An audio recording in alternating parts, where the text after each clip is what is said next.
Finally, we made it to the third one. After 2 parts of bad spirit Halloween costumes and a shady summer camp, we've survived to be faced with our toughest challenge next.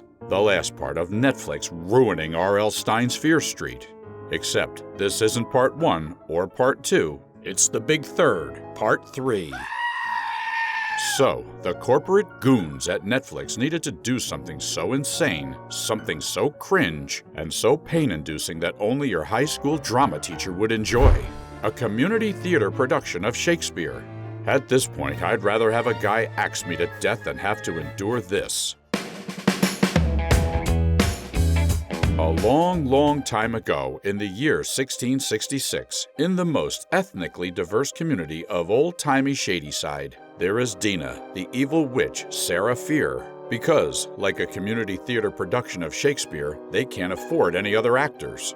Instead, they just rehired the same actors to speak in the weirdest part Irish, part English, and part Jamaican accent I've ever heard.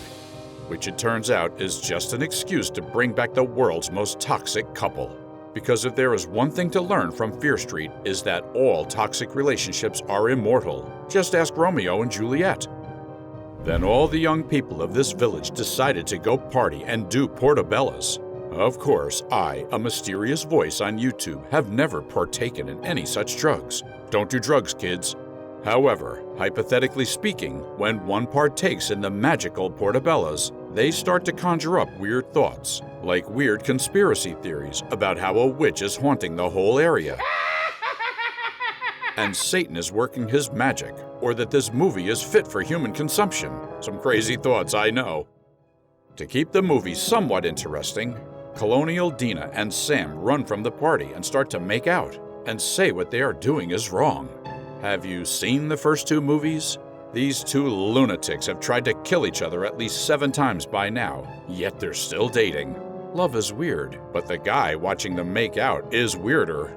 To keep up this weird vibe, Sam's father, the pastor, must have done something a lot stronger than a measly portobello last night because he is muttering to himself. And then, by looking at an old book, our psycho lovers are like, he's the satanic one. Then Sam's mom returns and kicks Dina out because she thinks their relationship is wicked. Which it is, but not in the way Sam's mom thinks. Hypothetically, if you are attracted to girls and want to date a girl, go ahead, happy Pride Month. But if it's a toxic relationship that results in you both trying to kill each other, you should not date. You should be both hanged as witches, regardless of your sexuality. However, Dina didn't look internally. She looked at the world around her and felt that someone was conjuring up the devil. So Dina turned to a dude who looks like Jesus and told him all about these conspiracy theories. He, of course, has the last name Good to prove how good this Jesus looks. This totally won't be referenced later in the film. Then the pastor just kills 12 kids, so the village concluded he was possessed by witchcraft, and Satan himself was summoned by Dina and Sam. To be fair, after knowing how toxic they are, it kind of makes sense.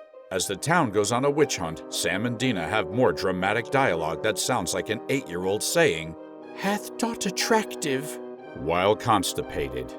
As Dina runs away from the hunters, she goes to a guy who looks like Jesus' house, and guess what she finds? A satanic circle. It turns out that the Jesus imposter was worshiping the devil the entire time. Whoa, shocking. I never would have guessed that Netflix hated organized religion. When Dina finds out, she stabs him, and then they fight for a copyright-free version of Tom and Jerry. This is so similar to part 2, I can't tell the difference. They're copying and pasting the same fight scenes over and over again. Then Dina escapes into a church and is caught by the witch hunters. Therefore, Dina and Sam are sentenced to hang. Nevertheless, Dina doesn't want to die, which leaves her with 3 options. She could 1. Say nothing, 2. Tell everyone that Jesus Good is the real satanic worshiper, or 3. Say she's the witch, even though that is untrue and will cause people to hate her for the next 300 years. Guess which one she picks? I confess! She picks number 3 and confesses to crimes she didn't commit. Sam is freed, and right before Dina was hanged, she tells Jesus Dude, "One day, someday, the world will know of your crimes, even though it could be today." I don't feel like it. Dina is hanged. However, since Dina is supposed to be Sarah Fear, which may or may not be separate people, I'm not entirely sure, we're transported into the world of Fear Street, 1994, Part 1 and Part 2, because the other 3 parts weren't enough. The thing about Shadyside and Sunnyvale is that they're all obsessed with Ancestry.com, so through the rudimentary tracking of genetics, Dina proved creepy Sheriff Nick Good is related to Jesus Imposter Good. According to this Reddit conspiracy theory, ever since the Jesus Imposter made a deal with the devil, all of the good ancestors had to sacrifice one person a year to the devil to be the most incredible person in Sunnyvale. That's how, even though Nick Good is legitimately a creep, he can still be sheriff.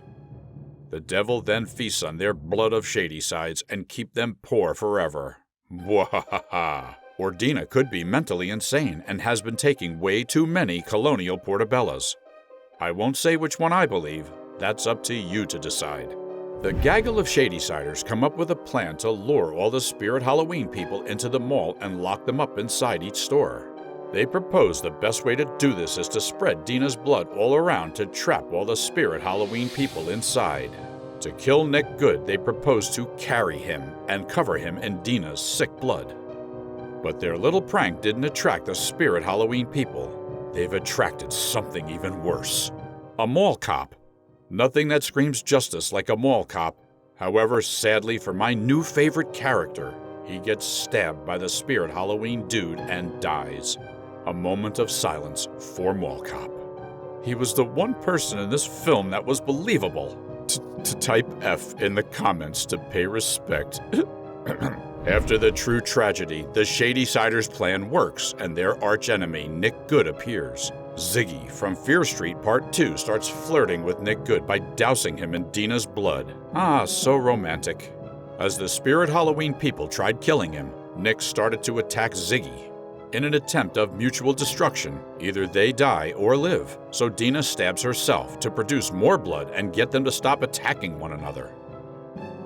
As Dina runs down to the basement of the mall, she runs into a glob of jello which was apparently created by the Jesus Imposter 300 years earlier and is Satan. If you don't learn anything else from this film, know that jello is objectively evil. Then Dina gets attacked by Sam again for, good time's sake. At this point, watching one of them try to kill each other is nostalgic. However, to stop the devilish acts, Dina just touches the jello thing and then all the Spirit Halloween people start to explode. Throughout all the attempted killings, Tom and Jerry chases, and bad costumes, all you had to do was touch this gross jello and everything just ends? Even community theater Shakespeare shows aren't that anticlimactic. So Sam and Dina make up again. They're like, I love you. I never want to leave you again. Let's never fight again, okay? The devil saw that, and they were just like, I'm a head out. The devil was like, this relationship is so much like hell. You don't need the devil anymore. Then Sam and Dina end up in a house in Sunnyvale, and someone gets hit by a trash truck. What does this have to do with anything? I don't know, but what I do know is that Josh, the OG Chad from Part 1 that found out that hacking a vending machine was the best way to a woman's heart. In Part 3, he has found an even more effective way. By breaking his arm. He knew that if he broke his arm, some girl who looks like the girl that every Redditor dreams about will write her AOL handle on it, and you'd fall in love. Turns out, this girl is Queen of Air and Darkness. Josh got lucky with that one. It could have been much more gooder. Josh officially has that riz. Then the movie ends with, you guessed it, Dina and Sam making out, and I'm not mad anymore. It's just the writers lazily saying, and they lived happily ever after, until Sam and Dina decide to get married, adopt 10 cats, and get divorced 2 years later. So that's Part 3. Hooray! We survived. We didn't get stabbed by a Spirit Halloween guy. Now we can go back on Netflix and watch more poorly made movies. Or you can watch more movie reviews by us because, why not?